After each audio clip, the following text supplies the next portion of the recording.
or not, it was easier to think that I could lose my life and maybe even be remembered as some sort of hero that gave everything for his country. But I never imagined that it was possible that I could wake up one day and be a double amputee. I joined the military for one reason alone. That was September 11th. I was going to school at University of Alabama in Birmingham when September 11th happened. And right then, I knew what I was doing. We were going to go to war, and I needed to be part of it. I went straight to the recruiter, and I told him, I said, I don't need you to feed me any lines. I just need you to get me in. I told him I wanted to be airborne. I wanted to be infantry because according to my uncle, who's a Vietnam veteran, he said, you go airborne, you go infantry, you're going to be right up front. And next thing I know, basic training, jump school, then I was with the 101st. You can do this.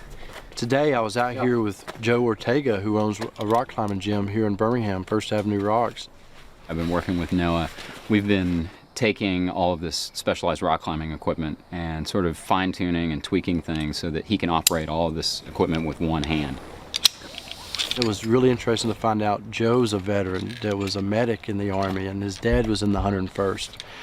So, you know, it was really nice. Noah's an inspiration to me. A lot of times I have trouble keeping up with him. Honestly, I can treat him just like I'm treating any other client that I would be working with training on the mountain. He keeps up just as well. I'm teaching him exactly the same things that I would be teaching anybody who had full function of their body. December 19th of 2005, we were in Yusufia, Mahmudiyah area, southwest of Baghdad. I jumped in the driver's seat of the lead vehicle. We took 3 Humvees and we took off down the road, and it was at night. And at this point in Iraq in 2005, we would drive with our headlights off and night vision goggles on, so the enemy couldn't pick up your position as you were moving down the road. Well, with the night vision goggles, you can see a lot, but you can't see everything. And one thing I didn't see was a tripwire stretched across the road.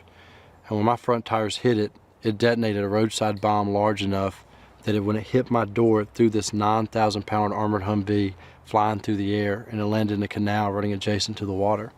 And of course, none of that I remember. It knocked me unconscious.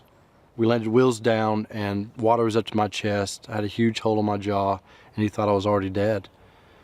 5 days later, I woke up, you know, on Christmas morning, and Walter Reed took a little time for me to kind of pull everything together and realize that, you know, I could overcome it, you know, with the help of my dad and so many others. And my whole family was there. I mean, my parents were there, my 3 sisters. That family support that I had was so important to my recovery. And that's really what got me through it. We were talking, and you know, just had to tell him that, you know, he had lost his leg and his arm, and it was a little emotional. You know, it was emotional. The whole time in Washington was emotional. I remember a doctor asked me in the hospital if I did things with one hand because my dad did while I was a child, and I was like, I don't think so. But I adapted a lot quicker than other guys in the hospital. Like within a week, I was tying my own shoestrings, whatever it was. I was 18 years old. Went to work at a steel factory here in Birmingham, and was a press operator, and I was in an accident, and it caused me to lose my left hand. Well, that was one of the places we lived. That was, you know, long before I was born, so I grew up my entire life with him with one arm. Never seen him with a prosthetic, and he did construction. You know, roofing houses, room additions, plumbing, whatever it was, he did it with one hand. And to me, growing up, it was nothing strange about it. That was just my dad.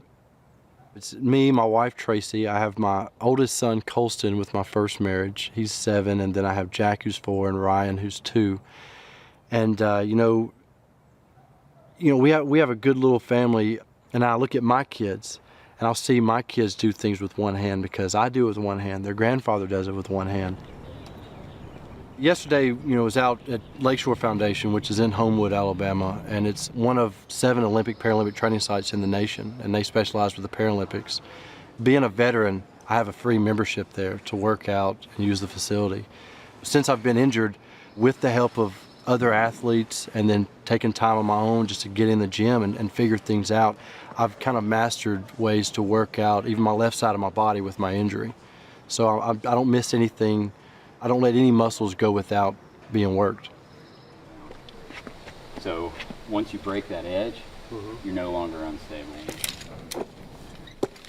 I've got, in a couple of months, Indonesia, going to climb a mountain, one of the 7 summits of the world. And if I complete it, I'll be the first guy missing arm or leg to ever do it. It's an incredible feat to stand on top of a 14,000 foot tall peak by itself, but that he's able to do it with his prosthesis is just incredible. And I have no doubt that he'll make it.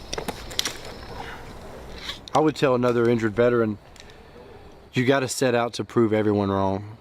At first when you're in the hospital where everybody talks like, oh, you can do whatever you want. Yeah, whatever your heart desires, you can do it.